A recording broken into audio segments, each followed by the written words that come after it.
If we would like to improve the quality of our lives, personally and professionally, what would be your advice? What can we do? What is most important?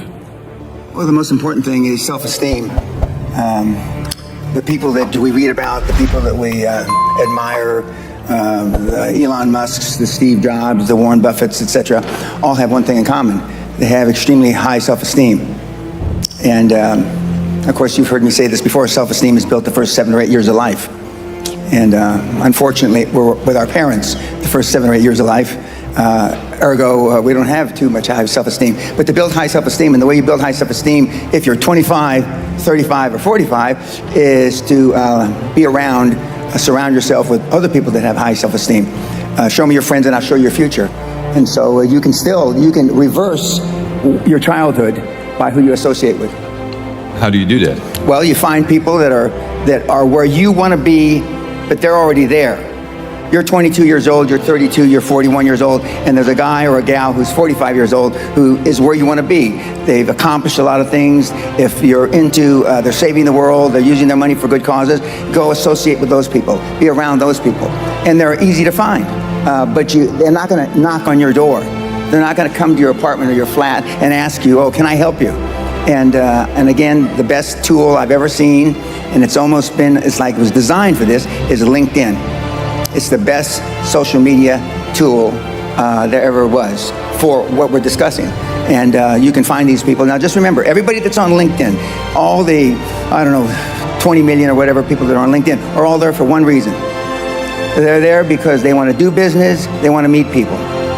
Unlike some of the other social medias like Facebook or Twitter or and I don't even know the names of the others, but I mean LinkedIn, they're there for a common purpose. They have a common bond, they have a common goal. They want to expand their horizons, and it's a great tool. But you say it's so easy? No, it's not. No, I'm not saying it's easy. I'm saying that makes it easier, that tool. But there are other people that want to be all they can be. There are other people that want to expand their horizons. Gallup did a poll in 2016, worldwide. 87.6% of all the people on the planet, 87.6% of all the people on the planet are unhappy. I'm going to say it again because I know these are Dutchmen, right? 87, we'll just round it off. 87% of everybody that walks the face of the earth, 7.65 billion people, are unhappy. So what went wrong?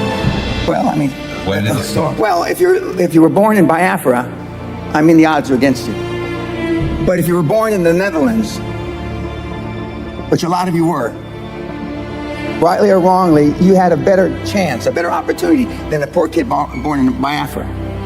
Okay? What have you done with it? If anything.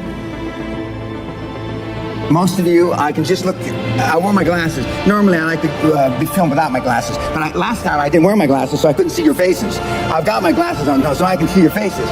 You know what I'm getting at. You have not used the opportunities, whereas the people in the third, fourth, fifth world countries use those opportunities to be all they can be.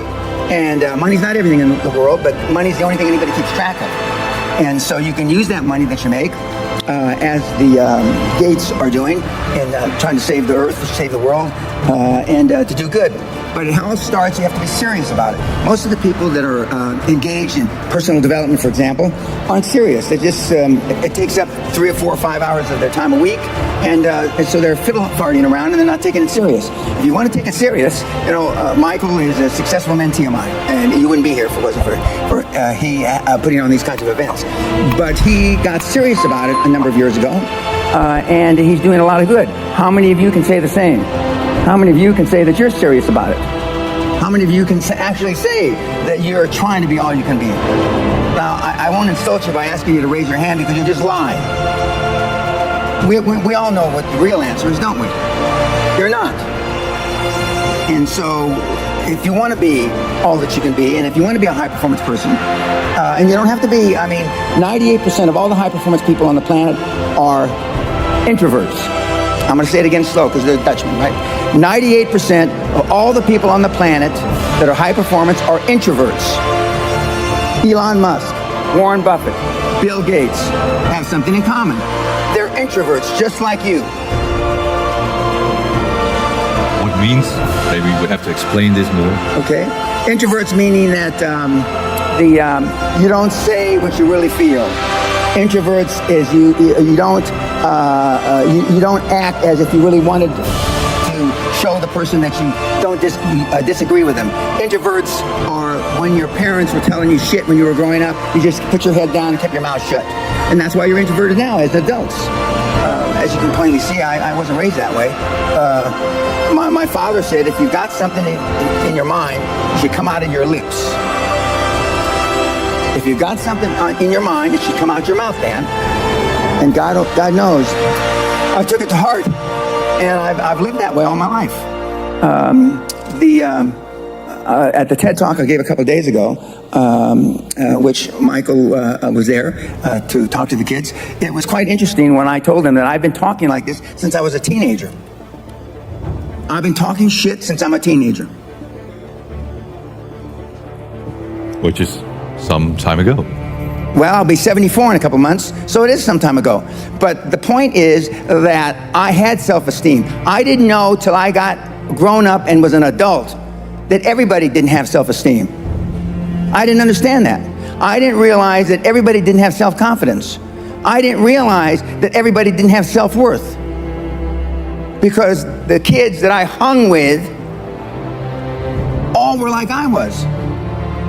Because their parents were like, gave them a good role model. Most of the people that come to people like Michael or any of the gurus out there, and I call him a guru, come to them because you were lacking something in your childhood.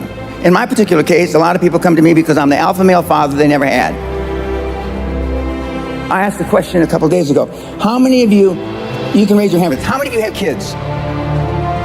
Well, too bad, but anyway, you have kids, okay? Don't raise your hand now. How many of you would like to have your kids grow up just like your parents? You know the answer, don't you? Close to zero. Because they were shitty role models. Now, I'm not going to ask the second question. How many of you would like your kids to grow up and be like you? Allah forbid. God forbid. But being a high-performance person is a full-time job.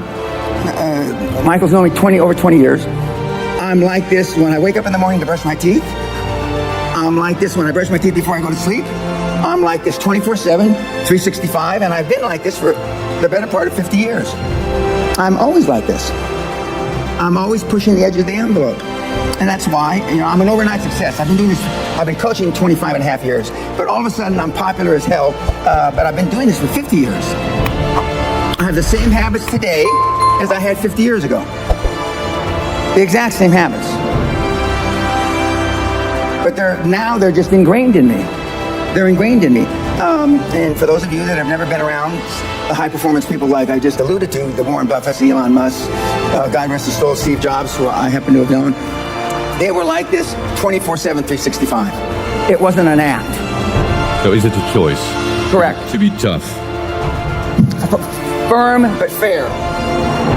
What's the fair part? Because I can imagine that most people think you're so tough, so, courageous, but tough. I don't want to be like that. No, most people don't. I want to be liked. Yeah, well, see, you want to fit in. I'm the only speaker that you're ever going to hear that really, with all his heart, doesn't give a shit. If I leave here, you liking me, I did something wrong. I fucking did something wrong. I'm not here for you to like me. I'm here as a favor to Michael, my mentee, for 20 years. I'm not here, if you all die today, I don't give a shit. And I mean it.